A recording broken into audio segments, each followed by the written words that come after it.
Existem lugares na Terra que parecem não querer ser visitados. O Pico dos Marins, na divisa entre São Paulo e Minas Gerais, é um deles.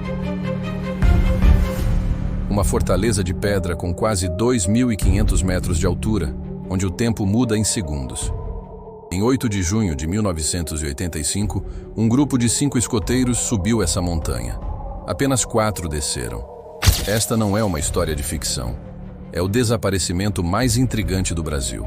O dia em que a Terra parece ter literalmente engolido Marco Aurélio Simon, de 15 anos. E o mais assustador? 40 anos depois, a montanha começou a revelar novos segredos com a ajuda de drones em 2025. A subida e a separação fatídica. Marco Aurélio era o exemplo clássico de escoteiro. Responsável, inteligente e preparado. Ele fazia parte do grupo olivetano, liderado naquele dia por Juan Bernabeu, um chefe experiente de 29 anos. O objetivo era conquistar o cume, mas a montanha tinha outros planos. O frio era intenso e o terreno traiçoeiro.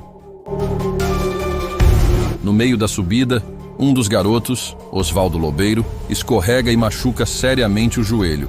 Ele não conseguia continuar. O grupo para. O chefe Juan toma uma decisão que seria debatida por décadas. Ele decide que o grupo inteiro deve voltar. Mas para facilitar o caminho de descida, ele ordena que Marco Aurélio, o mais apto fisicamente, vá na frente sozinho. A missão de Marco era simples: descer rápido e ir marcando as pedras com um giz branco para guiar os outros que viriam devagar com o ferido. Às 14 horas daquele sábado, Marco Aurélio pegou o giz, virou as costas e começou a descer. Essa foi a última vez que alguém o viu vivo.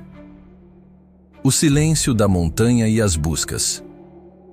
O grupo restante demorou horas para descer. Eles seguiam as marcas de giz deixadas por Marco Aurélio, mas em um determinado ponto da trilha, próximo a uma bifurcação, as marcas simplesmente pararam. Não havia sinal de luta, não havia rastro de queda, não havia corpo. Apenas o fim da linha. O que se seguiu foi uma das maiores operações de busca da história do Brasil. Nos dias seguintes, mais de 300 pessoas, incluindo exército, bombeiros, mateiros experientes e helicópteros da Força Aérea, vasculharam cada centímetro do Pico dos Marins. Era impossível alguém desaparecer ali sem deixar um único vestígio. Se ele tivesse caído em uma fenda, o cheiro atrairia urubus. Se tivesse se perdido, teria deixado pegadas. A montanha foi penteada, e a montanha estava vazia. O inquérito policial original tinha mais de 400 páginas e nenhuma resposta. As teorias e o inexplicável. Quando a lógica falha, o impossível ganha espaço. E o caso Marco Aurélio é cercado de elementos que desafiam a razão. Primeiro, o comportamento do grupo. Relatos da época indicam que o líder, Juan, e os outros garotos pareciam estranhamente calmos, ou talvez em estado de choque profundo. Houve contradições nos depoimentos sobre o local exato onde Marco foi visto pela última vez. Alguns teorizaram que Marco Aurélio fugiu de casa, planejando tudo, mas ele deixou sua mochila principal no acampamento base. Quem foge na montanha sem suprimentos? E então, há o elemento mais bizarro. Na noite do desaparecimento, moradores da região de Piquete e até mesmo algumas equipes de busca relataram ter visto luzes estranhas, azuis e silenciosas, pairando sobre o Pico dos Marins.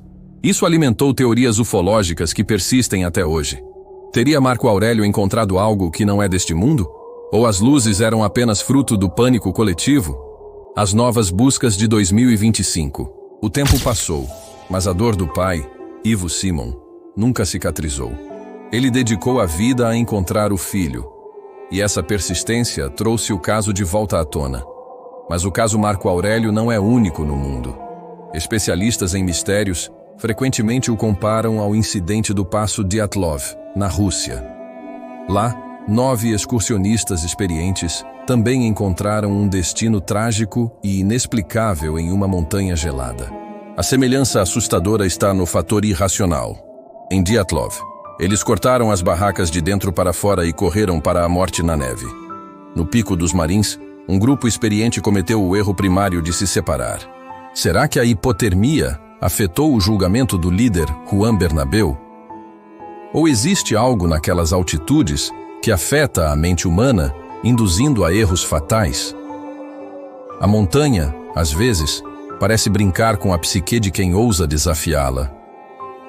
Além da ciência e da investigação policial, existe o sussurro dos moradores locais. As pessoas que vivem ao pé do Pico dos Marins, em Piquete, contam histórias que a polícia ignora. Há relatos antigos sobre uma figura, um homem alto de capa preta, que vagaria por aquelas pedras muito antes de 1985. Lendas dizem que a montanha exige sacrifícios periódicos. Pode parecer superstição, mas quando 300 homens, cães farejadores e aviões da Força Aérea não encontram sequer um fio de cabelo de um garoto, a linha entre a realidade e o sobrenatural começa a desaparecer. O que a montanha pegou, ela raramente devolve. O desespero por respostas levou a família Simon a cruzar a fronteira da ciência. Ivo Simon, em sua busca incansável, recorreu até mesmo à espiritualidade. Relatos indicam que ele teria consultado médiuns renomados, buscando saber se o filho estava vivo ou morto. A resposta que ele recebeu de diversas fontes espirituais foi perturbadora, mas também trouxe esperança. Marco Aurélio não estaria morto. Segundo essas visões, o escoteiro teria atravessado um portal dimensional. O Pico dos Marins, por sua formação geológica de cristais e quartzo, seria, segundo esotéricos, um ponto de alta energia, capaz de abrir fendas no tempo-espaço. Para os céticos, é delírio de uma família em luto. Mas para quem estuda os mistérios da montanha, isso explicaria por que nenhum corpo jamais foi encontrado. Nem mesmo pelos cães farejadores, Marco não estaria embaixo da terra, mas sim além dela. Recentemente, em 2024 e 2025, a Polícia Científica de São Paulo reabriu as buscas utilizando tecnologia que não existia nos anos 80. Drones com câmeras térmicas e sensores capazes de detectar alterações no solo em locais inacessíveis a pé. Novas áreas foram mapeadas. A esperança é encontrar um osso, um pedaço de uniforme, qualquer coisa que a montanha tenha escondido por 4 décadas. Até hoje, Marco Aurélio Simon é um fantasma na história do Brasil. Ele não está vivo, não está morto, ele está desaparecido. O que você acha que aconteceu naquela tarde fria de 1985? A natureza foi cruel? Houve um crime encoberto pelo silêncio? Ou algo que não podemos explicar levou o escoteiro? Deixe sua teoria nos comentários. E se você gosta de histórias reais que parecem mentira, inscreva-se no canal. Aqui todas as histórias são reais.